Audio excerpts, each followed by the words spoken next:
Il n'y a guère plus de 20 ans, les 7 cités de Delhi conservaient encore leur caractère propre et l'on n'avait aucun mal à suivre l'histoire de la capitale en la traversant du sud au nord. Mais depuis l'indépendance, la population de Delhi s'est accrue si rapidement que de nouvelles constructions surgissent sans cesse et les nouveaux quartiers ont pratiquement submergé les vieux emplacements historiques.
En remontant Rajpath, majestueuse avenue où se déroule chaque année l'extraordinaire défilé de l'indépendance dont on voit ici les préparatifs, on arrive à l'arc commémoratif de la guerre, plus connu sous le nom de Porte de l'Inde, érigé à la mémoire des soldats indiens tombés pendant la Première Guerre mondiale. D'après les écrits d'Ashoka, gravés sur un roc, la date historique du site de Delhi remonterait au IIIe siècle avant Jésus-Christ. Au terme d'une longue histoire, Delhi devint la capitale des sultans et des Moghols.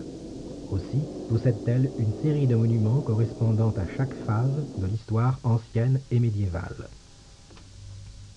Septième merveille de l'Hindoustan, le Kutab Minar est l'un des premiers monuments de la période afghane, érigé sur l'emplacement d'une des Delhi pré-musulmanes. Il servait non seulement de tour de victoire, mais également de minaret à la mosquée Quwwatul Islam, qui s'étend à ses pieds, la première mosquée construite en Inde pour permettre aux muezzins d'annoncer l'heure de la prière. La cour renferme un vestige d'un grand intérêt archéologique, le pilier de fer érigé par Chandravarman, roi hindou du IVe siècle. C'est un fût massif de plus de 7 mètres de haut, portant 6 lignes de sanskrit, et qui a résisté sans une trace de rouille, comme pour attester par-delà les siècles de l'habileté technique des anciens artisans hindous.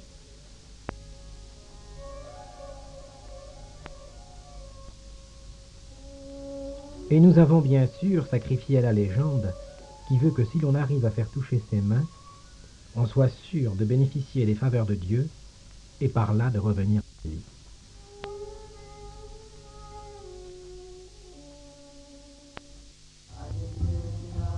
L'art indien est resté à travers les âges foncièrement religieux.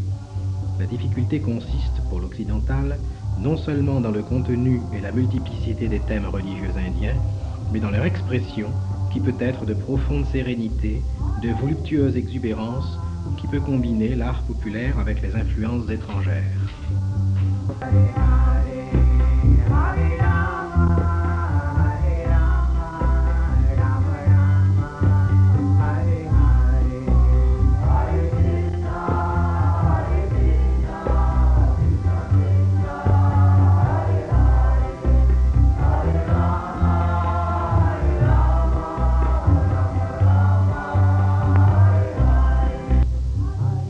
Le thème des chants, des compositions instrumentales, est le plus souvent d'inspiration religieuse, dévotionnelle, héroïque ou amoureuse. La gamme des genres est très variée, allant de l'invocation psalmodiée et épurée à l'extrême, jusqu'à la fantaisie rythmique la plus brillante.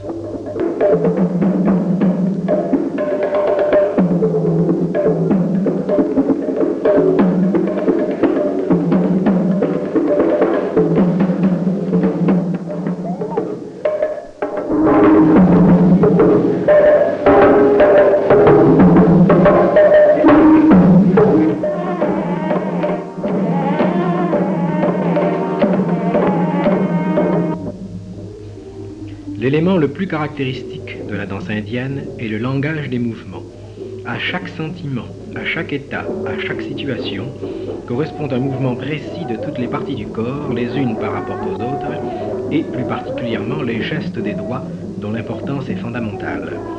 On verra également dans les danses qui suivent les autres moyens d'expression de la danse indienne, la parole, le costume, et enfin l'effet produit par l'émotion qui se peint sur les traits. Les expressions du visage sont de la plus grande importance. Sans elles, l'Indien cultivé considère la danse la plus adroite comme un simple étalage de dextérité.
Jama Masjid, la plus grande mosquée de l'Inde.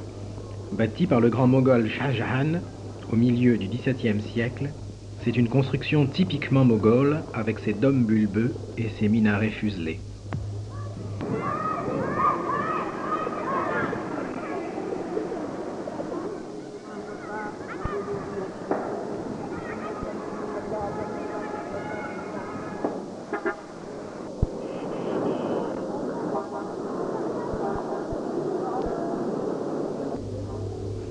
Franchit la porte de la mosquée, on a Chandni Chowk juste devant soi.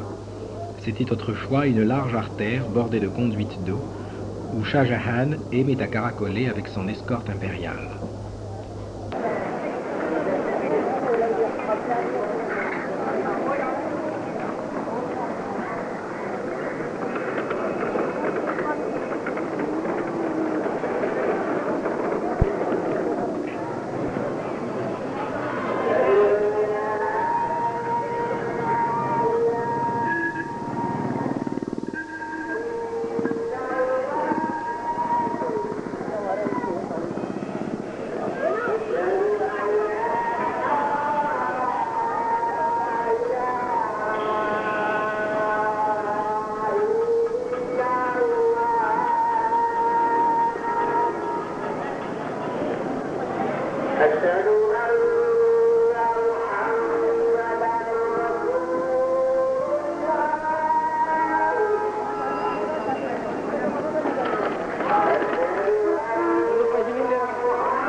Sheriff, young, lad.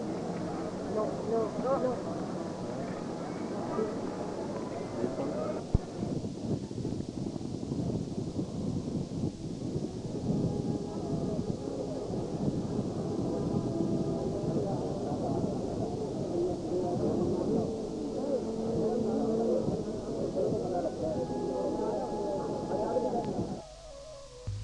Nous voici maintenant au temple de Lakshmi Narayan.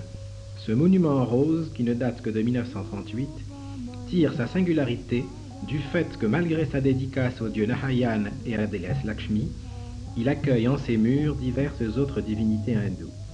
Narayan, autre nom de Vishnu, deuxième aspect divin de la trinité hindoue, les deux autres étant Brahma, créateur du monde, et Shiva, est l'époux de Lakshmi, déesse de la richesse.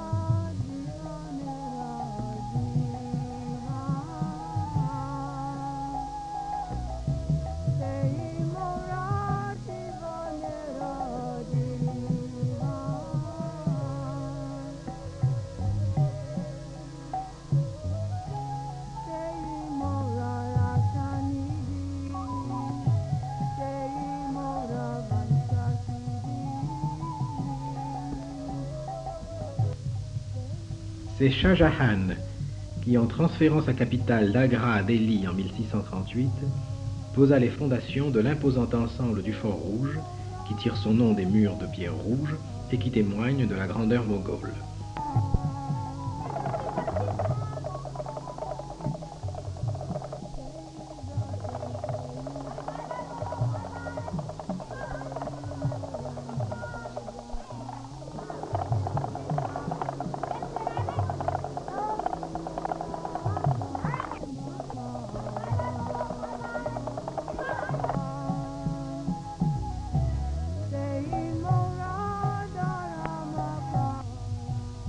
les appartements privés passe le canal du paradis, chemin d'eau qui court d'un bout à l'autre du palais et où circulait jadis, en hiver de l'eau chaude et en été de l'eau froide.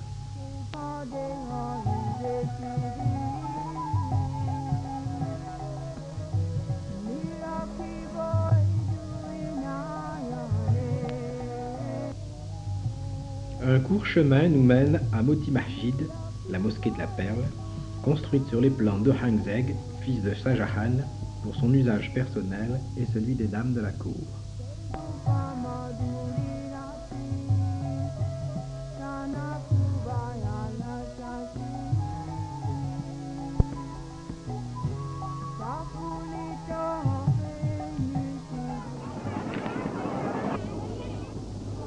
Arrêtons-nous un instant pour regarder la répétition de la prise d'armes qui aura lieu au défilé de l'indépendance.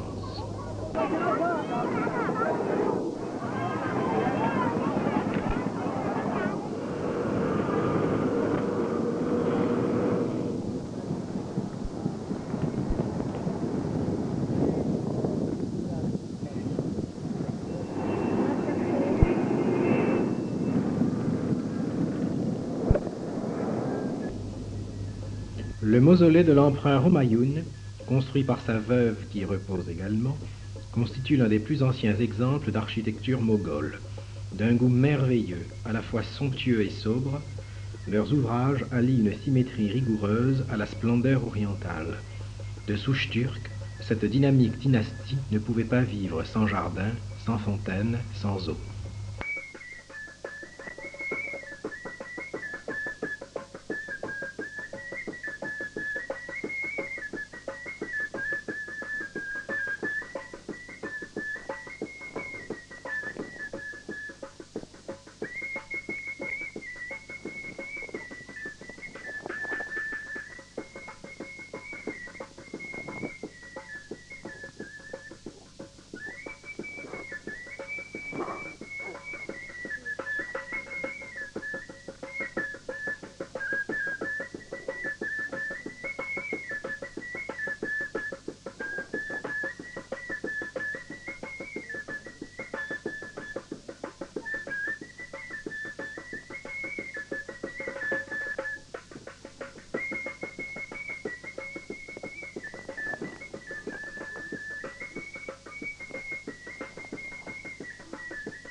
Jantar Mantar, observatoire construit au XVIIIe siècle par le Maharaja Jai Singh II de Jaipur, souverain passionné d'astronomie.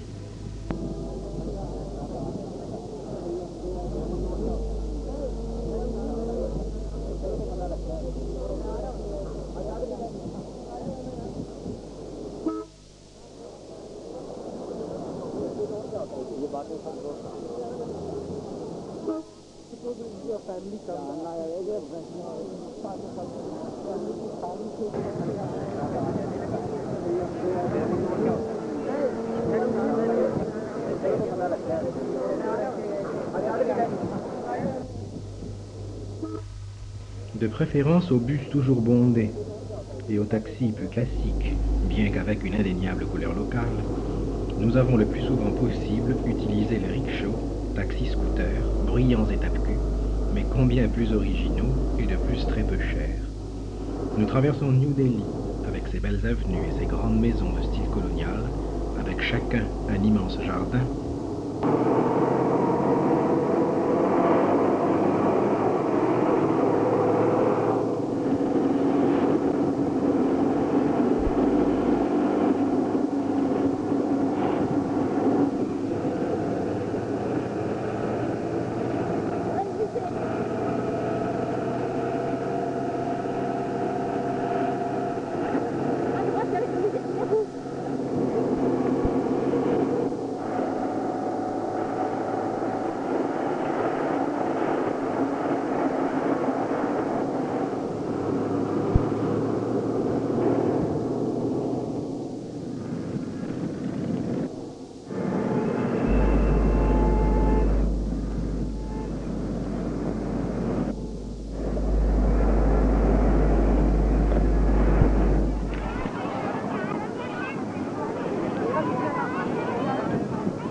Pour rejoindre la vieille Delhi, avec son dédale de ruelles, le fouillis de ses bazars et ses cortèges de fêtes.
Dans le taxi qui nous y mène, nous rêvons d'Agra et de l'empereur Akbar qui en a fait sa grandeur. Les origines historiques de la ville avant la conquête moghole sont assez obscures et son fondateur réel fut Babur, grand-père d'Akbar. Par une étrange mutation, les belliqueux moghols, Babur était le descendant du redoutable Tamerlan de l'Asie centrale, devinrent les chefs les plus raffinés, les plus civilisés de leur temps, respectueux des arts, avides de savoir et d'une tolérance rare dans l'histoire.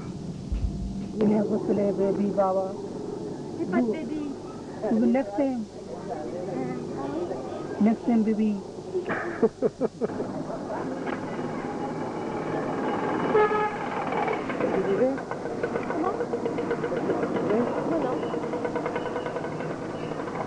On commence à cuire sur place là. Oui. Oui, oui, madame, est-ce que ça te dit?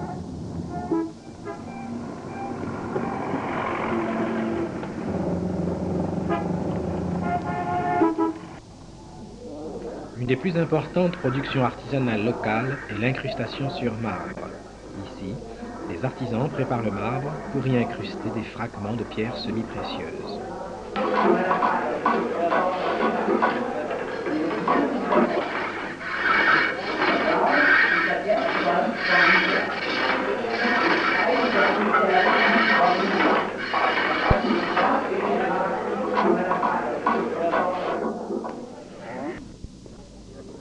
Au nord d'Agra, à Sikandra, se trouve le tombeau d'Akbar le Grand. Le mausolée de l'empereur est situé dans un immense jardin où l'on pénètre par une porte imposante bâtie en pierre rouge.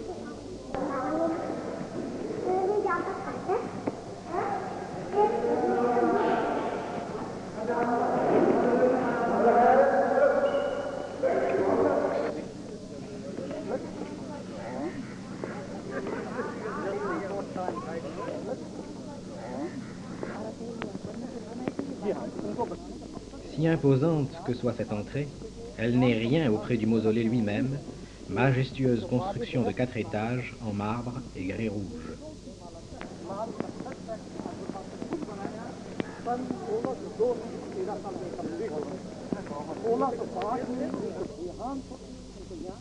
La légende rapporte que le socle de marbre auprès du cénotaphe a jadis supporté le diamant Koh-i-Noor qui faisait partie du butin récolté par le premier conquérant moghol, Babur, quand en 1526 il prit Agra.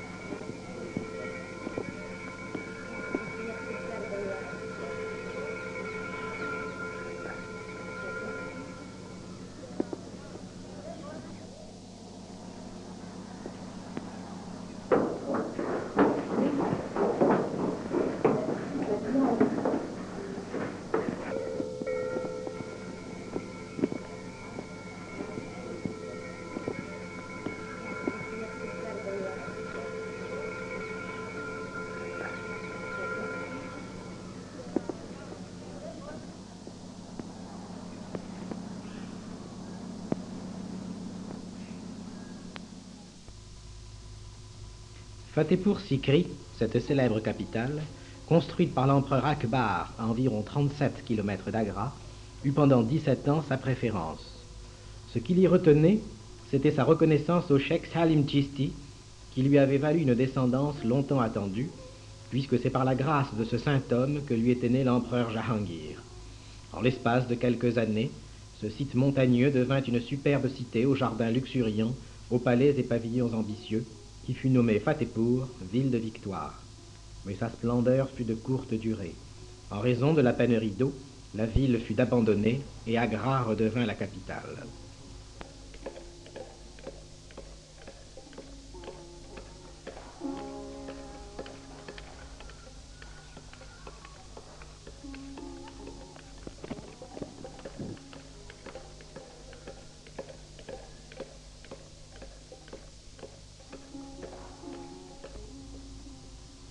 Cette partie de la cour formait un échiquier sur lequel Akbar s'amusait à jouer lui-même avec de belles esclaves en guise de pièces vivantes.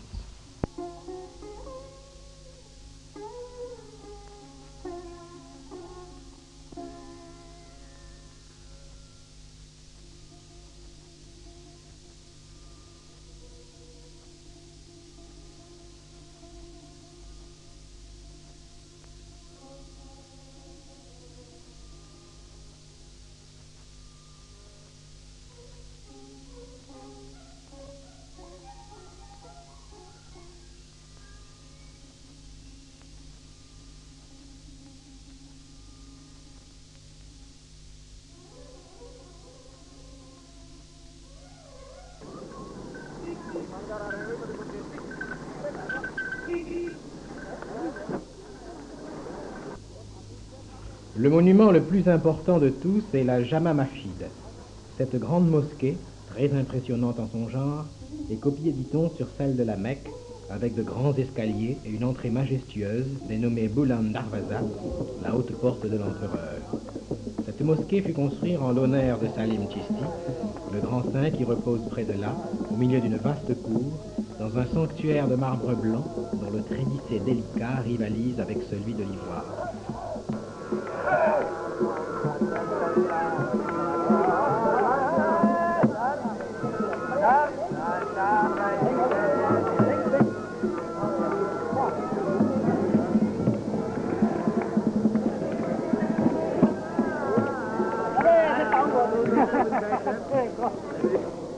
I'm in private property, government servant, no. This is my business. Money bakshish. Je comprends pas. No, no, no.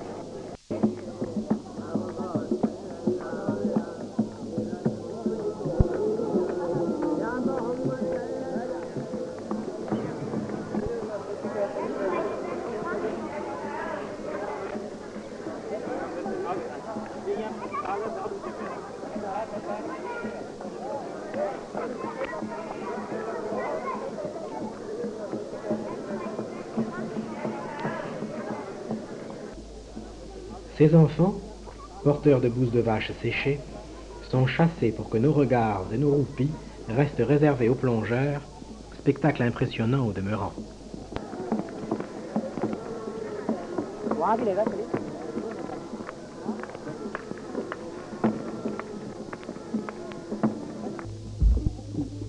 C'est ici, au fort d'Agra, qu'est écrite en pierre l'histoire de l'Empire moghol. Gré d'un rouge rouillé des murs rébarbatifs élevés par Akbar, éclat blanc du marbre des palais édifiés par Shah Jahan.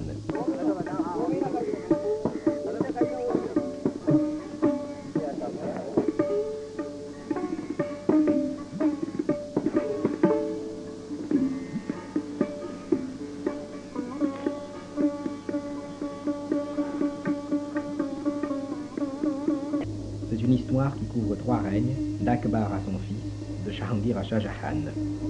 Il a fallu des siècles aux châteaux d'Europe pour passer des sévères citadelles médiévales aux gracieux palais Renaissance. À Agra, cette évolution a demandé 3 générations. L'un des aspects les plus frappants du fort est le brusque contraste entre l'architecture militaire et la beauté répandue à profusion. Akbar y mourut après avoir été retenu 7 ans captif par son fils Aramreb. C'est ici même qu'il exhala son dernier soupir, les yeux tournés vers le Taj Mahal.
C'est le Taj Mahal qui est le monument le plus fameux d'Agra, édifié par Shah Jahan pour être la dernière demeure de son épouse bien-aimée, Mumtaz Mahal, le joyau du palais.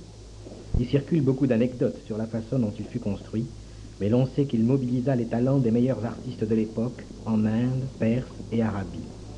Il faut le considérer comme un coffret précieux en qui s'incarne la tendre affection d'un époux aimant et dont la splendeur royale a fait l'un des plus purs joyaux du monde.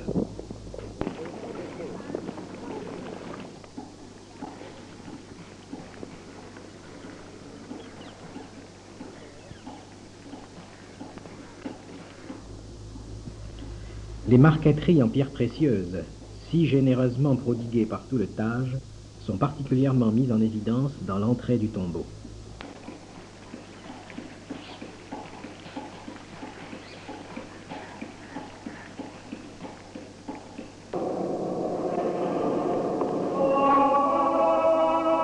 Mais elles atteignent leur perfection sur la tombe de Mumtaz Mahal. Tout y est réalisé avec tant d'art que même la loupe ne peut déceler aucun vide entre les pierres, alors qu'une fleur, si minuscule soit-elle, renferme à elle seule 60 pierres différentes.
D'un style plus simple que le Taj est le mausolée de Ihmadouddoulah, père de la reine Mumtaz Mahal.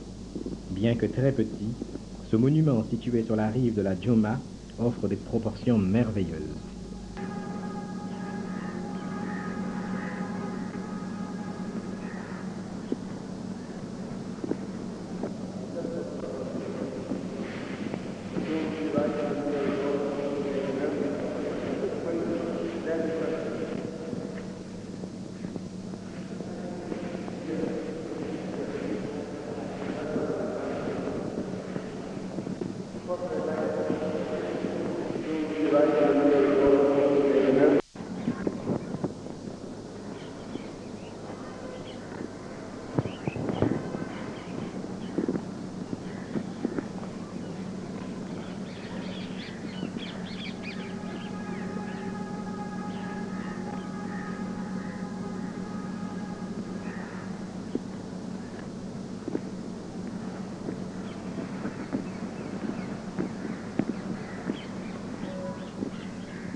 L'Amérique ne sera pas découverte d'ici 500 ans, et il s'en faut de 100 ans avant que la terre ne soit battue, là où s'érigera la cathédrale de Chartres. Mais l'Inde centrale, en l'an 1000, est déjà ancienne. Ces sculpteurs et architectes de temples sont au zénith de leur création artistique sous les rois Chandela. Qu'ont-ils voulu représenter sur les 89 temples qui se groupaient jadis autour du village que l'on nomme Khajuraho. Dieu, évidemment, tel que le conçoivent les hindous. Shiva, Vishnu, Brahma et les saints Jains sont abondamment honorés.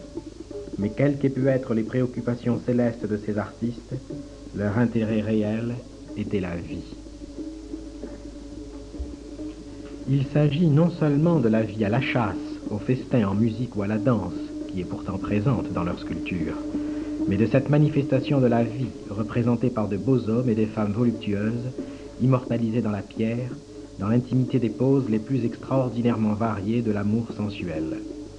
C'est ici que se trouve le sommet de la sculpture hindoue, des formes sinueuses, cambrées, voluptueuses, à la fois humaines et divines, palpitantes de vie et exécutées avec un art consommé.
Contemporain de Babylone, de Ninive et de Thèbes, Bénarès est probablement l'une des plus vieilles cités du monde et le berceau de traditions séculaires. Mais c'est en tant que centre de pèlerinage fréquenté depuis les temps les plus reculés que c'est une ville unique. Le vœu de tout hindou pieux est de visiter Bénarès une fois dans sa vie et, si possible, d'y mourir quand sonne l'heure.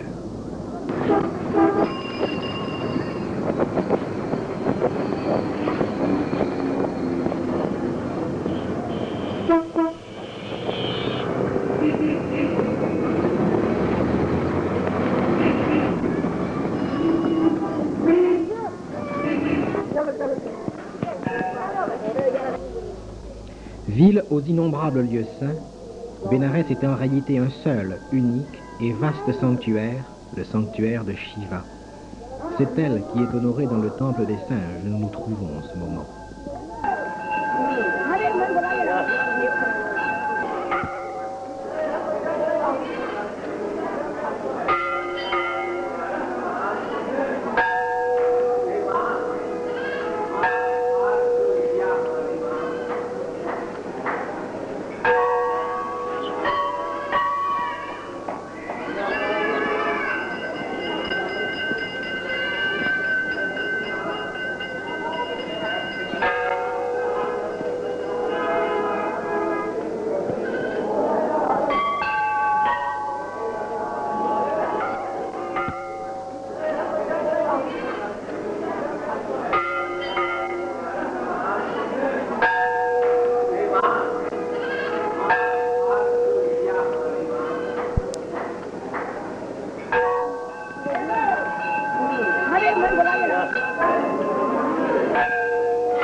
Nous sommes à la veille d'un très grand pèlerinage, et partout ont été installés des campements, tels celui-ci, destinés à recevoir les 4 millions de pèlerins qui sont attendus.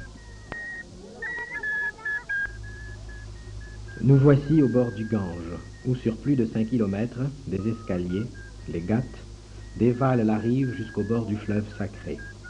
Les pèlerins s'y purifient de leurs péchés et y recherchent la libération du cycle de la réincarnation depuis les millénaires. Pour eux, à Bénarès, tout homme peut s'identifier à l'esprit.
एकदम लिखपीट कपूत मंगूस चाहे किसने एक से फट बकरा मंगूस मारते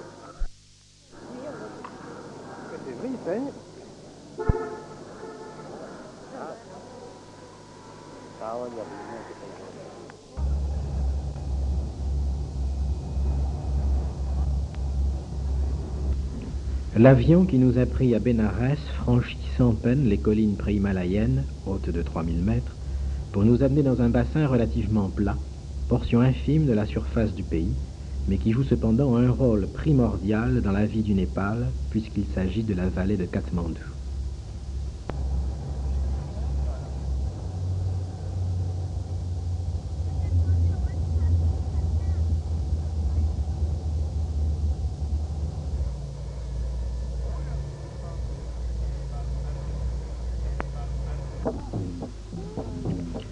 La façade moderne de Katmandou s'étend le long de la grande artère qui longe l'étang que le roi Pratap-Mala fit remplir avec de l'eau prise à tous les gués sacrés de la région pour consoler son épouse de la mort de son fils.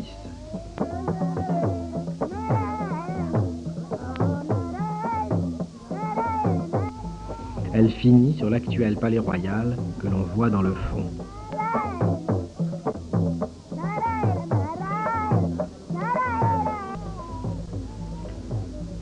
C'est un rickshaw qui nous ramène dans le cœur du vieux Katmandou. Là, on ne sait que regarder, tant tout est dense et nouveau à nos yeux d'occidentaux. On ne sait que regarder entre ces temples aux décorations étranges, les pittoresques ruelles bordées d'échoppes folkloriques, ou les maisons dont les fenêtres sont de véritables chefs-d'œuvre de bois sculptés. Mais ce que l'on regarde, c'est surtout la vie de la rue, la vie de tous les jours de ce peuple néwar aux traits mongoloïdes accentués, de ce peuple néwar si différent des Indiens que nous venons de quitter, mais si attachant.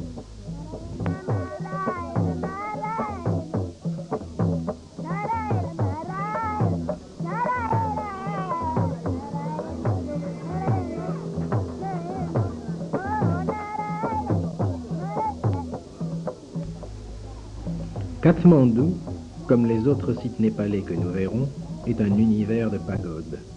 Très souvent ornées de sculptures tantriques, elles se répandirent en Chine et dans d'autres pays asiatiques.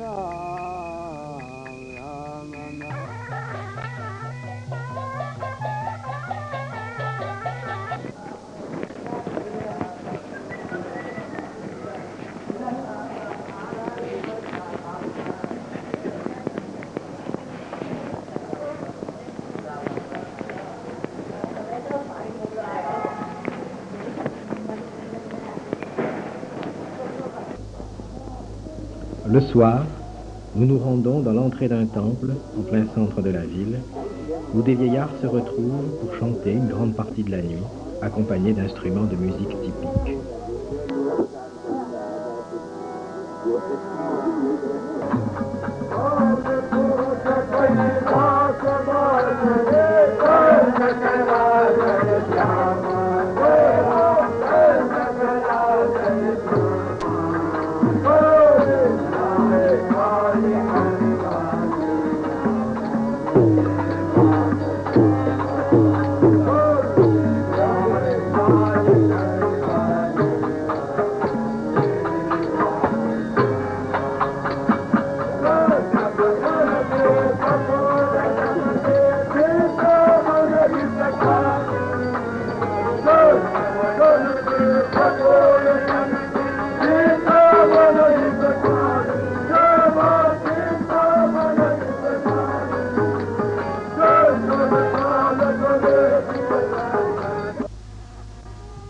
Pachupatinath est l'un des lieux de pèlerinage les plus sacrés des hindouistes, d'une part par son magnifique temple au toit d'or, et surtout parce que c'est le lieu habituel où l'on incinère les habitants de Katmandou décédés.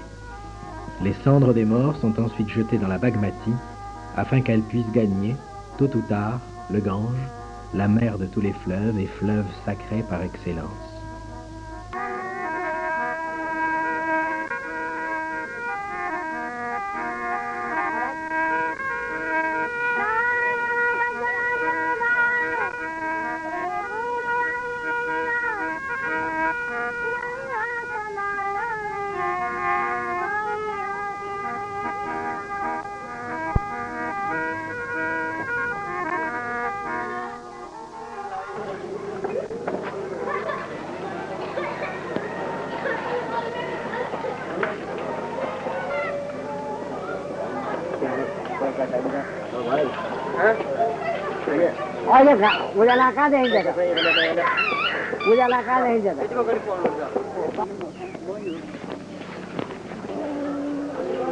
Hein? Et celui-là, il est mieux? Il est pas mieux, celui-là? Qu'est-ce que vous en pensez? C'est ça? Oui. Oui, c'est comme ça.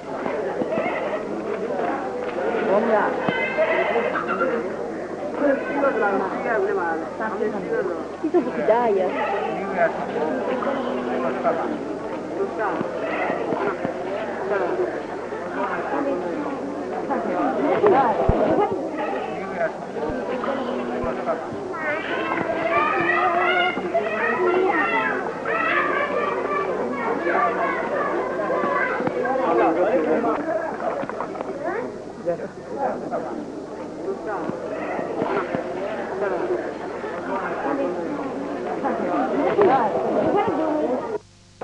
Et des...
type.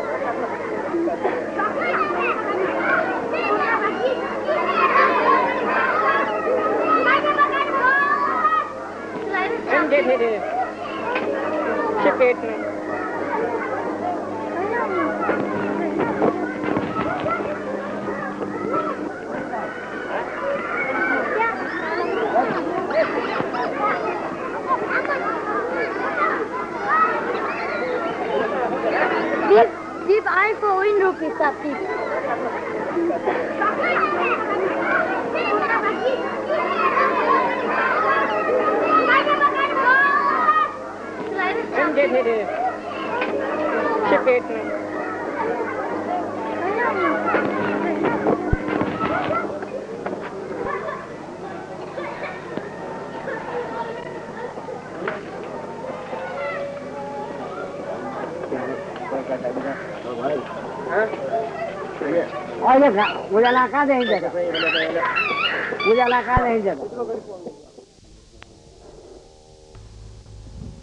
La petite localité des Bodnath, ou Bouddha, groupée tout autour de son extraordinaire stupa, est le sanctuaire bouddhiste le plus vénéré de toute la vallée, sinon de tout le pays.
Faut pas faire tomber la pierre.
Patan, que le Népalais appelle plus volontiers Lalitpur, ville de beauté, est la plus ancienne des 3 grandes cités de la vallée de Katmandou, avec Katmandou bien sûr, et Badgun que nous avons vu ensuite. Cette ville étonnante renferme tant de pagodes, de temples, de sanctuaires et de palais qu'elle mérite vraiment son surnom de ville aux 1000 toits dorés. Patan serait par ailleurs la plus ancienne ville bouddhiste du monde.